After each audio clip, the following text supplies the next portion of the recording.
Hello, avid readers, book nerds, or casual observers. Welcome to the Read Along brought to you by the Lit Round Table. I'm Anna. And I'm Joseph, and today we are talking about Dragons of Autumn Twilight by Margaret Weiss and Tracy Hickman. And this is chapters 6 through 11. Yeah.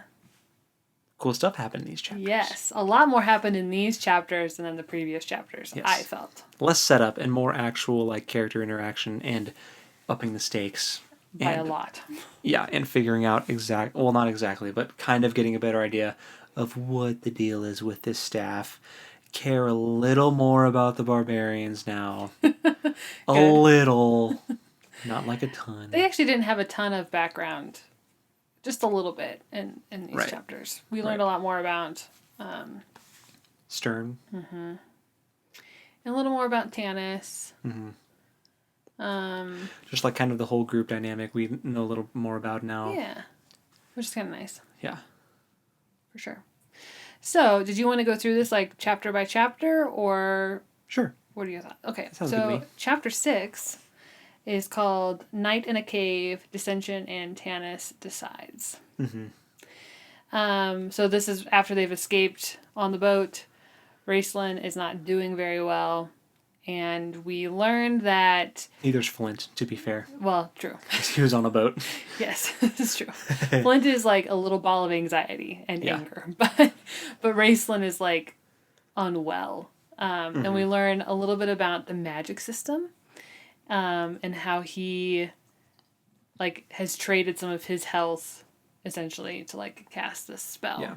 His bodily well-being is exchanged. Yep. And then later on, in the next chapter, he's studying as they're walking, and Tanis has this insight that, of course he's reading his spell book because magic is like a flame, and as they use powers, they lose powers. So they have to constantly be relearning things. Yeah. It's kind of interesting. Which I'm not sure if that's the way they also explain it in D&D, or if that's just a clever way that they made it, because that's kind of like a game mechanic where you have so many spell slots that you can use, and once you use all your spells for the day, you can't use them again until you get a night's rest or something. Interesting. So maybe it's I don't know any of that. Yeah. Really. So maybe that's just a creative way of putting a system like that into the story, and having it kind of make sense. After you use the spell, you forget the spell and you have to relearn it. So he can't just spam a spell over and over again. Yeah. Interesting. Yeah. See? It's good that you're here because I don't know that much about D&D. Because we play the One Ring, but it's different. I mean, the only things I know about D&D are from Critical Role, so... It's still a lot more than I know about D&D, so... So then they're camping out in a cave in this chapter, which kind of honestly reminded me of The Hobbit, when the dwarves and Bilbo are in the Misty Mountains and they're in a cave, and I was they're on the front porch. I know it's not going to happen, but I'm kind of expecting for the door to open and for them to just fall into the trap door. Yeah, the goblins show up and kidnap all of them. Yeah. It didn't happen, but I was wouldn't that be funny if that's what happened? Yeah. And Riverwind and Gold Moonlight go to the back of the cave, and I'm they're on the door. Yeah. They're going to be the first ones to get snatched. They're goners. They don't get snatched. No, they don't. Sturm and Riverwind, do not get along very well. Pretty consistently. Right. They're constantly, almost coming to blows. I think there's just a failure to communicate and a failure to understand each other's culture and background. Yes. But Sturm, at least, when Riverwind, he kind of broke down a little bit and revealed kind of his emotional state at the moment. Yeah. And then Sturm was pretty cool. He was oh, okay, I get it. Yeah. I mean, I'm not offended, but also you don't need to come watch with me. Go to bed. Yeah. I understand you're stressed because you love this person and you want to make sure they're safe. Mm-hmm. But you're not well either. So go chill. Yeah. Yep. We find out in this chapter that Tanis has like a ring that he's very fond of that's elven and has ties to a lady. Mm-hmm. Not Kitiara, a different lady. Wow. I mean, he's old. He is old. He's like 100, right? He's known a lot of people. But the reason we find out about this ring is because Tass has stolen it from him. Found it. He acquired the ring. Yes. Oh, you must have dropped it in the tavern. Didn't know this was yours. Yeah. So, yeah, Tass is a bit of a sticky-fingered Kender. Yeah. He's so lovable, though. Very funny. He's very lovable. He really is. He's like very quickly becoming one of my favorite characters. Well, especially later on. Okay, yeah. We'll get there. Yes. We'll get there. You probably know what I'm going to talk about. Yes. I know exactly what you're going to talk about. And then, like, the ragtag group essentially decides that they're going to continue to help Goldmoon figure out what to do with the staff. Yeah. That's the decision that Tanis comes to, because he's the leader of the group. Mm-hmm. Yeah. He's Aragorn. He's your ranger. Yeah. He's good in nature. Yes. He's been around a long time, and... He's good-natured and good in nature. Yes. Yes. Okay, so in chapter 7, the story of the staff, strange clerics, and eerie feelings. I have to say, I remember this chapter. Yeah. And the next one. Yeah. From when I first read the book many moons ago. And they're really the only two chapters that I remember fairly well because they've wigged me out so much as a kid. Yeah, the creepy clerics. Yes. That was special. Yes. So, they are, as our characters are journeying, they end up on the road because there's no, like, path through the wooded area that they're in, which is not the Darkenwood. No. It's just another wood near the Darkenwood. But they end up on this path. Tass ends up being like the scout. He goes ahead, which is brings me to an interesting point about the Kender, since they're the hobbit-like creatures. But the only thing that makes them hobbit-like is their size. Yeah. Because the Kender are like really adventurous. They like to go out and like explore and do all the absolutely not hobbity things. They don't feel fear at all. No, not at all. They just don't experience that emotion ever. Yeah. So they're just always curious, and it's just really interesting. Yeah. I really enjoy it. It's a nice bit of like levity. And also, it's funny. Except that Tass does get afraid of these guys. Of the clerics. He had an eerie feeling. Yes. But I think it's also funny that because of this, they're like super prone to getting like sidetracked, and they're so easily distracted. Mm-hmm. So I think that's just a fun dynamic. Yes, for sure. I was looking at my notes. And sorry. I also love his map collection. Yes. And he's like constantly drawing maps of things. Yeah. I think that's fun. Yeah. Yep. My next little note is that I'm older than Goldmoon. God. Because she's 29, and I was like, ugh, that's annoying. It's okay. You'll never be older than Tanis. This is true. Thank you. Thank you for that perspective. I appreciate it. Okay, so as far as like the staff's backstory is concerned, so it turns out that Riverwind was sent out of their village to find a relic of the ancient gods that his family believes in, because the rest of the barbarian tribe apparently doesn't believe in the ancient gods anymore. Mm-hmm. And Goldmoon's dad was like, kind of pulled an Elrond, except a mean Elrond, on Riverwind, and was like, go find an ancient artifact, and then you can marry my daughter. It was like, go find fully intending for him to never find anything and just die out in the wilderness. It was specifically, go find an ancient artifact that's imbued with the power of these old gods, so that we can be convinced that they're real, and then you can be with my daughter. Yeah. Which is essentially, go die. Yeah. Don't come back. Yeah, pretty much. Which he almost died, but he did come back. But did it say how many years specifically he was gone? Many. I think like 10. Yeah. It took him a long time. And that whole time, I think they also wanted her to hook up with someone else. Like, they wanted Yeah. her to pair off with a nice, respectable barbarian lad. Yes. So And by the not, time, if he did ever come back, she'd be over it. And, yeah. but she was not. Mm-hmm. And then they were, because he showed up with the staff, the other barbarians were going to stone him to death. Yeah. Both of them, I think, weren't Well, it was just him, and then Gold Moon pulled a Oh, Pocahontas and yeah. was like, "No!" And then they were stoning both of them. they? Yeah, they both got. And then the staff teleported them away. Yeah. So not only does it heal, It teleports. it has a couple magical properties, apparently. Yeah. It's interesting that you brought up Pocahontas just now because this whole time I've been picturing Riverwind as Kocoum. Oh. I don't know why. I don't think that's at all what he looks like, but No, it's I not. like that. I'm sure that's not at all what he looks like, but that's just in my head. That's what he's looks like. I like that you're adding some diversity to our otherwise Super white. super, super white Yeah. cast. But also, they're barbarians, so I don't want to feel problematic for turning the Right. barbarians into Native Americans. No, but it's not at not all. because they're barbarians. It's just because of They're tribal and they're tribal, and he's very protective very quiet and very, very serious, quiet. Yeah. which is how Kocoum is described. Yeah. Yeah. No, I get what you're saying. Okay. But yes, also, Good. we don't want to, yeah. I understand your hesitancy. Yeah.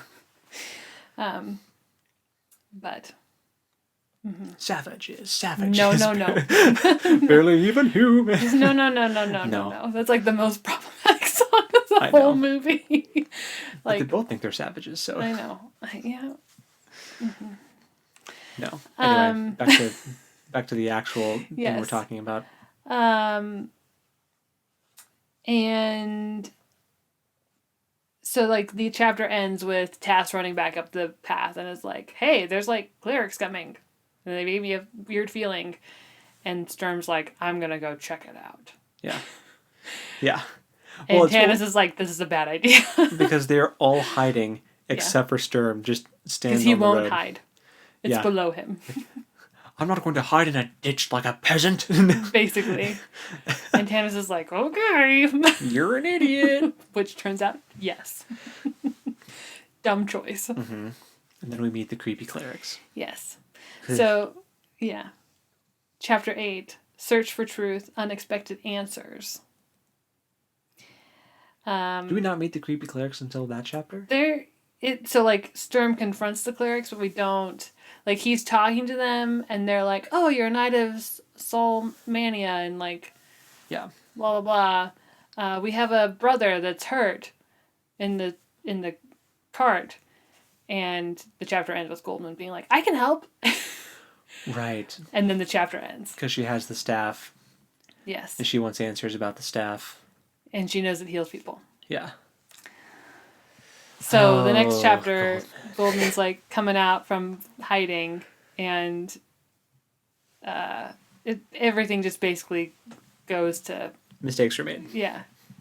goes to the wayside, and Tanis is like, "I have no hope of keeping this under control now." No. So she goes to help the brother. Riverwind is with her, of course, and surprise, it's a trap. Yeah. The clerics aren't really clerics. What? They're reptilian men, which we find out later are called or they call themselves Draconians. Yeah. Because they follow Draco. Yeah. Which is just another way of saying dragon. Which in D&D terms, they're basically dragonborn. Because Yeah. they're like dragony Yeah. people. Yeah. But they also kind of remind me of like, because we also find out that when they die, they turn to stone. Mm-hmm. So to me, they're also kind of like, Gargoyles. yeah, they're gargoyles that have come to life. Yes. And then you kill them, and they go back to being not alive. Do you remember, this is a weird tangent, do you remember the old show called Gargoyles? Not really. I know it's a Disney show, right? I don't know if I it's think- Disney or not. I don't I know think it where I was. ever watched it. I just remember seeing parts of it. Yeah. I believe it was Disney, but Interesting. yeah. It's dark for Disney. Mm. Yeah, so Tanis must have rolled like a really high observation because he noticed that like their belts were bulky and like they weren't quite right, but nobody else noticed Yeah. that they weren't quite right. Get like a natural 20 perception. Yeah. Yeah. He gets attacked from above, like as he's realizing that like, oh no, this is not like so many things are happening at once. Riverwind and Gold Moon are like the injured brother is revealed and Riverwind like freezes up, which is odd. So he got like a natural 20 on initiative. Yeah. Or natural 1 on initiative, rather. And Tanis is attacked from above, so he can't like jump in and help. And Flint saves Tanis from the cleric that got him from above. And Sturm stabs one of them. And his sword gets stuck in it. Because it turns to stone. Yes. His ancient, antique relic sword that he's like super protective and proud of gets stuck, and he's like so mad. Furious, trying to pull it out. Gold Moon's staff is activated, and like, so it starts to glow blue, and then they are afraid of it, I guess.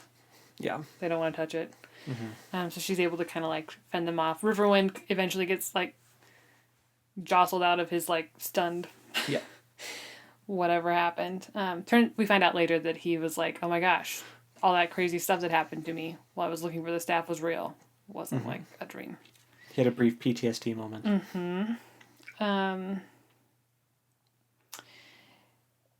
We also find out that they're magic resistant because Raceland tries to like cast a spell on them and it doesn't really fade. It gives them like 2 seconds, which is enough time for Karaman to like bash some of them together and take a couple out, but it didn't do nearly as much as it should have. No. Which is interesting. Okay. So I think this is the part that you want to talk about with Tass and Flint. Maybe? Oh, no, it's actually not, but okay. It's great, though.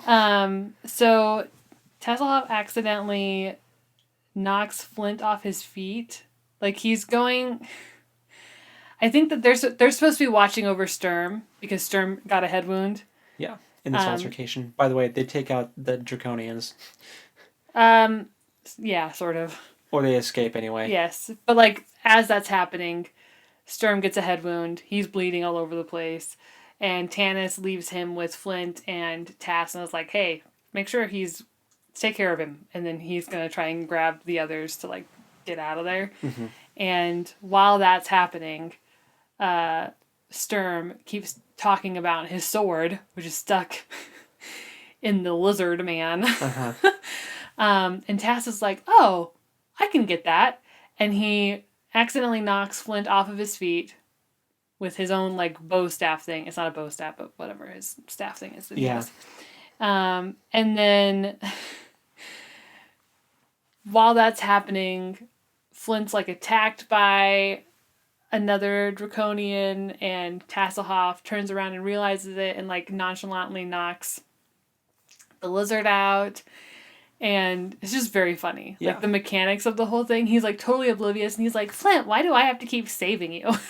Flint is like so mad. He totally Jack Sparrowed the Draconian. Yes. Like, had no business winning that fight. But exactly. Just luck.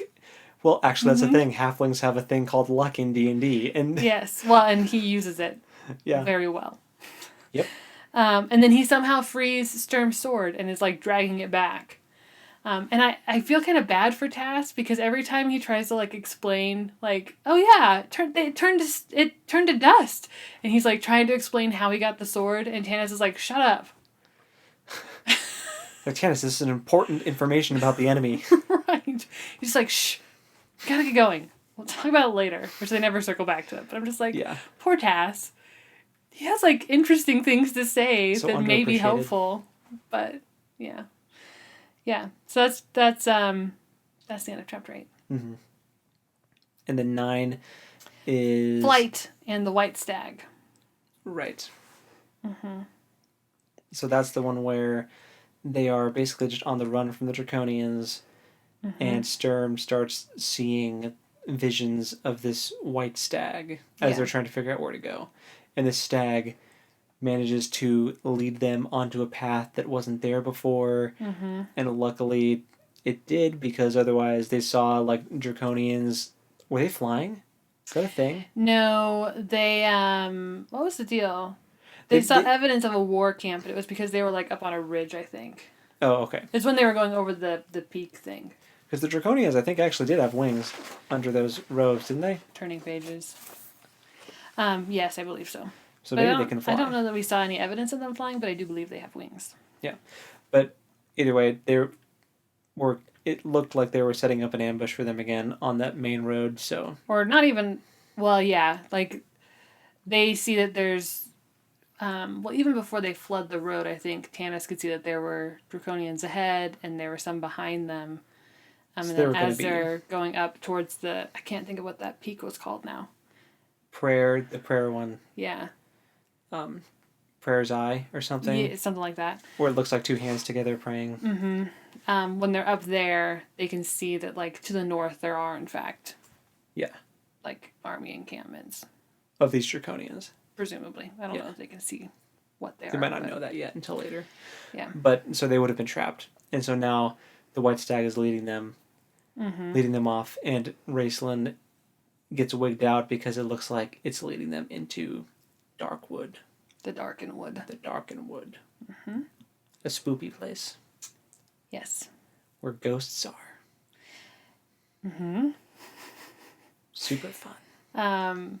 Yeah. Did we learn anything else in that chapter about anything? We learn a little bit about Sturm and how his father like sent him and his mother off, and then his mother died, and then he went back looking for his father. Yeah. And more about like Huma and the Knights of Salmania. We learn more about them. The Knights of Salami. I don't even know if I'm saying it right. I always think it's like Solomon. It's not Solomon. I think it's Salmeria or Salmera, something like that. I have it written down. Yeah.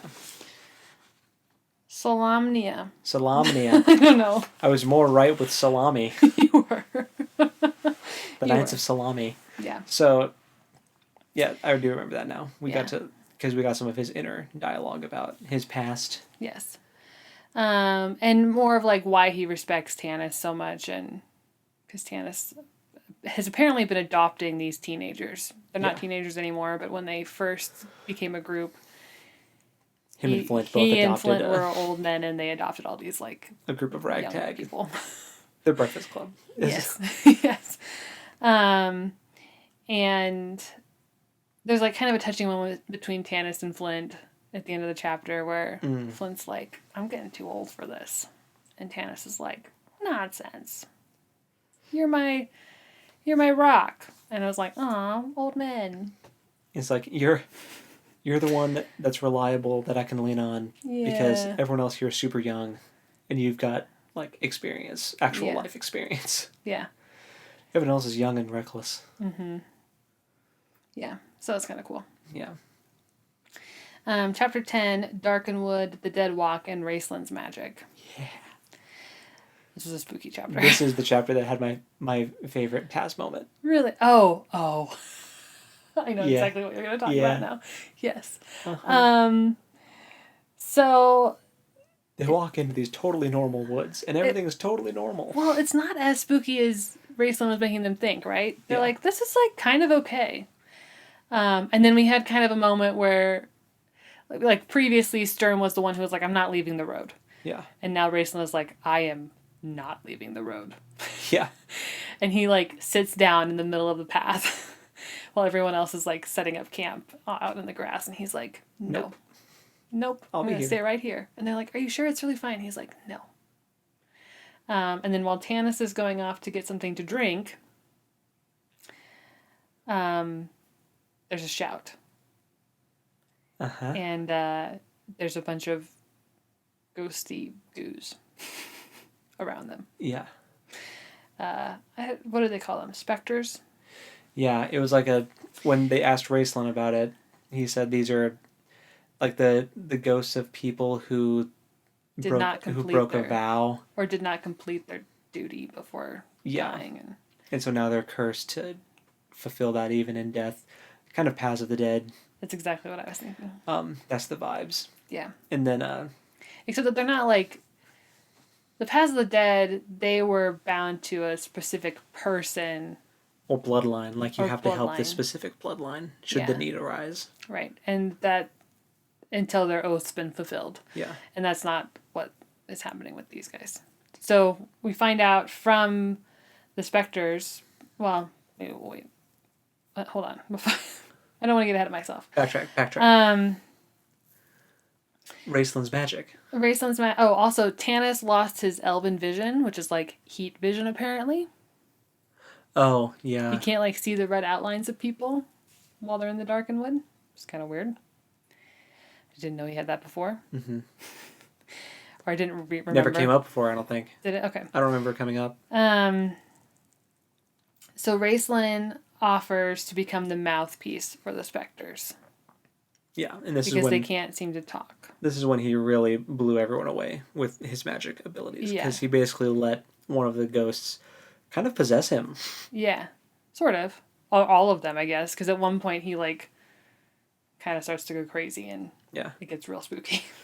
But this is my favorite part. Yes. It's when they're talking to the specter, and it's like the big leader specter comes out that has like a crown, and he's like obviously the ghost in charge, and is using Raceland to communicate, and asks them what they're doing in the woods, and then Tasselhoff comes out and just word vomits their entire story because everyone else is froze cold. Yeah, they're all super terrified, but since he's a Kender and Kenders don't feel fear, he just kind of trots out there. Nice to meet you. I'm Tass. Here's our story. Blah blah blah.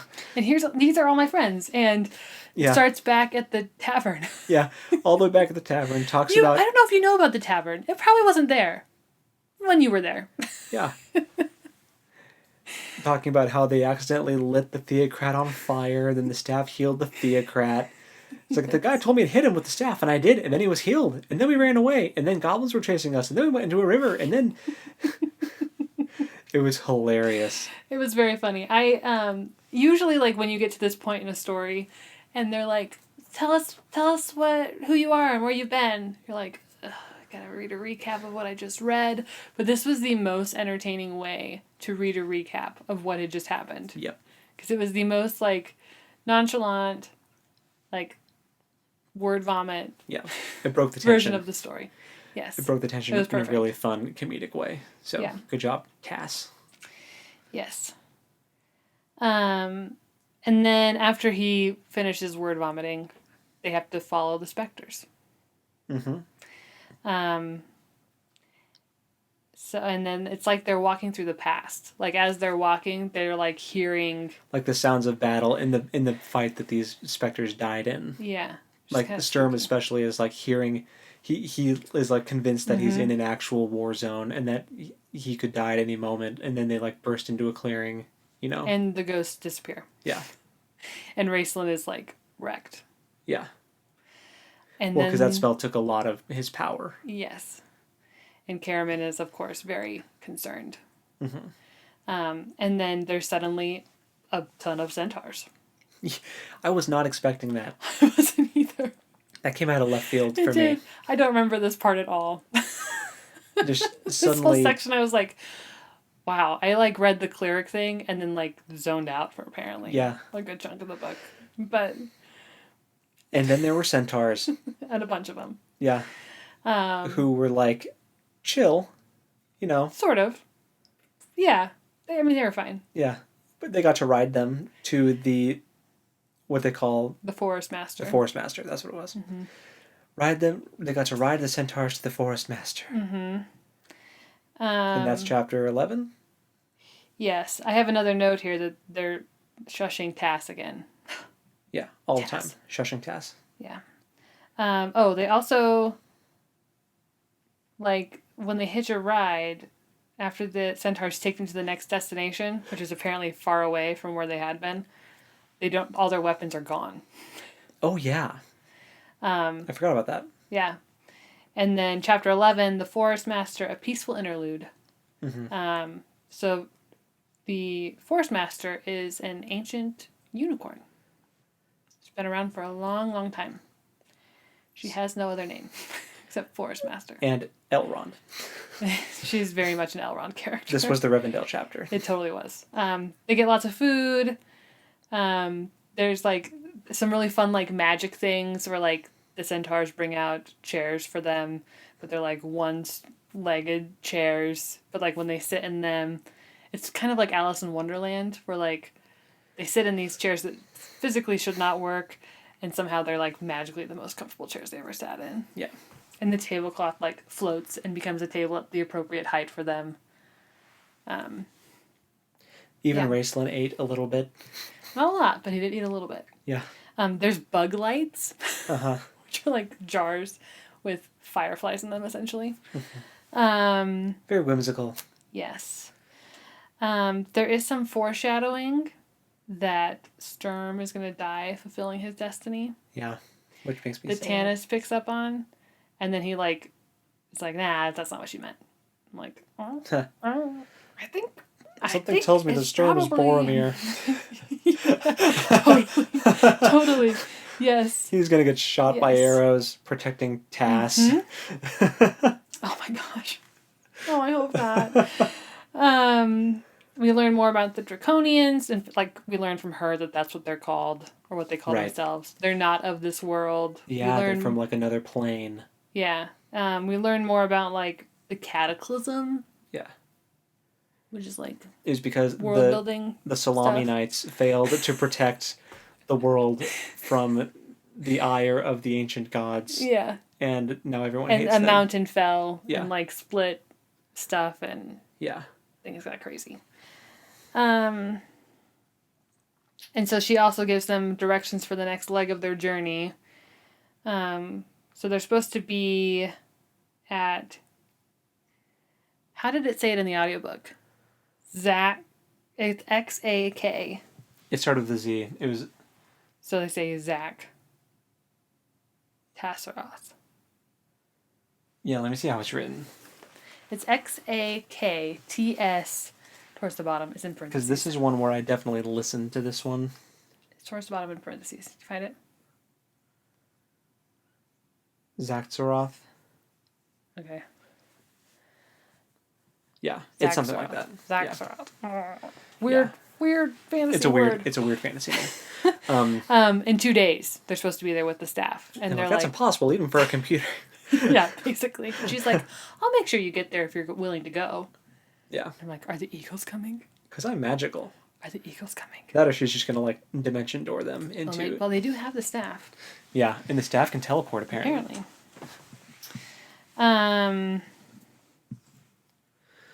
So they're obviously hesitant. Raistlin is, like, being particularly weird. And Tanis pulls him aside, which we find out is kind of a common occurrence for Tanis to, like, pull Raistlin aside and, like, talk to him about the situation that they're in. Sturm and Raistlin's brother, Karaman, have a moment as Tanis pulls Raistlin aside, where Sturm is talking about how Raistlin has a dark side, but Tanis is able to kind of like rein it in. Mm-hmm. And he's the only one that like wouldn't hold it against him, basically. Yeah, but Sturm does not get along with Raistlin. No. And most people don't. Kind of dislikes him and thinks he's not a super cool guy. And his brother Karaman, who would normally jump to his defense, was silent. Yes. Because well, obviously Raistlin is different from last time they saw him. So right. I think that has also spooked his bro. Yes. Ooh, this reminds me. Do you remember how last time I talked about how I had read the twin books? Yeah. And didn't know where they fell in the timeline? Are they prequels to this? Yes. Cool. So, sort of, yes. It turns out there's a lot of books in Dragonlance. Oh, yeah, I think I knew that, but... Well, like, I knew that there were a lot of books, but a lot more than I realized. And maybe they're not all, like, full-fledged books, and, like, some of them are short stories and whatever, but I had to look through a very long list of titles in chronological order to try and figure out, like, where the twin books fell in line with these, and it was before. So I was like, oh, okay. It's interesting. That makes sense. I'd be interested to go back and read those so that we know how Raistlin got all weird. Mm-hmm. Mm-hmm. Oh, there was also a moment when they were talking with the Forest Master when she kind of acknowledges that their weapons are missing, and she says, Oh, yeah. that don't worry, even Huma himself had to like relinquish the dragon lance when he met with me, and Sturm was like, huh, Huma, like this Yeah. person in that he is like kind of deified in his mind, you know, and idolized, and then it's Yeah. like, oh, Dragonlance, Yeah. roll credits. Yes. Yes. It's like, oh, a Dragonlance. Okay, so that's like an actual weapon. That's a thing. That's a real thing. Yep. Maybe we'll try to find it in this book because it's a Dragonlance novel. Yeah, maybe. Who knows? Anyway, Um, and then so Tanis and Raceland go off and chat. yeah. And we hear from Raceland's mouth that he is basically power hungry, but this isn't a new thing because Tanis isn't surprised by it at all. Tanis even thought, like it even says, this wasn't the first time that he's let Raceland like ramble on about this. Right. And Raceland just straight up said, I'm smarter than all of you, and someday you will all call me master. And Tanis is like, whatever, this kid. It's like, Raceland, what the heck? You went like, are you having an Anakin moment? Is this like, and the women, Yes, and the children too? Like this is your weird like, yeah, I don't know. That was kind of bizarre, and that was the first time we actually, because before it was just a bunch of people like not trusting Raceland and like saying things about him, but we didn't know if it was actually like real. Oh, it's real. Or if this was just people's impression, or if this was like a facade that he kind of put up so that people would think that. But no, he just said it. He's like, he wants to be their boss, and he wants them all to like serve him, and he's power hungry. So it's like, that's gonna end great. We'll see how your character arc goes and how long you last. Yeah. And then he might see. Part of me thinks that this is all set up for like either a really cool redemption arc where he like actually comes to value everyone in their own way and like becomes a team player, or he's gonna have a really dark and gnarly and grisly end. And I guess we'll see. I honestly do not remember. Yeah. So, no spoilers for me. We will find out. We will. Sometime. And so like the chapter basically ends with Raceland saying, or I guess Tanis asks Raceland, do you think that we've been chosen for this? And Raceland's like, yeah. Because when I was going through my like Magi test or whatever, I was told that we were chosen for this. And Tanis is like, oh, good. And Raceland goes, but I didn't say who chose us or for what purpose. And then walks away. It's like, oh, I feel gross now. Raceland, why you gotta ruin it? Yeah. So. Because, like, people talk about fate, and it's like, oh, I'm destined, like, this is my destiny. But then that's an interesting point of, like, who said that the person establishing your destiny was a good person or had your best intentions at heart? Right. Yeah. You were destined to die. For evil. Yeah. Yeah. So I thought that was, I know you said that Raceland was one of like the more interesting characters for you last time, which I totally agree. And he still is. Him and Tass are like, and Sturm has his moments of being interesting too. But yeah, Raceland is still, he's my favorite for his dialogue and he throws in a weird dynamic. He does. Anyway, what were you gonna say? I also really enjoy him a fair amount, but I appreciate that dynamic that he adds, because otherwise it would be all very like, we're just following along, doing whatever. And he adds some nice like grit to the group, I guess, of like some dissonance. Yeah, and like a D&D alignment chart, he'd be like a neutral evil or chaotic neutral, maybe. Yeah, maybe. Yeah. I don't think it's revealed whether or not he's evil or good yet, so I'm going to put him in neutral. He's power hungry, though, and said he wants to be their master. He's also chaotic. Yeah. But he's still hanging out with the good guys.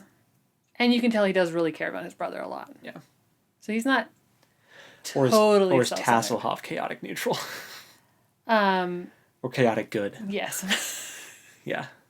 And Tanis and Sturm are lawful good. Yeah. Yeah. Caramon is himbo. Whatever that Caramon is. is dumb barbarian stereotype. He's not a barbarian. He's just... Warrior. Yeah. He's the big brute. Mm-hmm. Anyway. Lots of heart. Not a lot of brain. Yeah. The brawn. Yeah.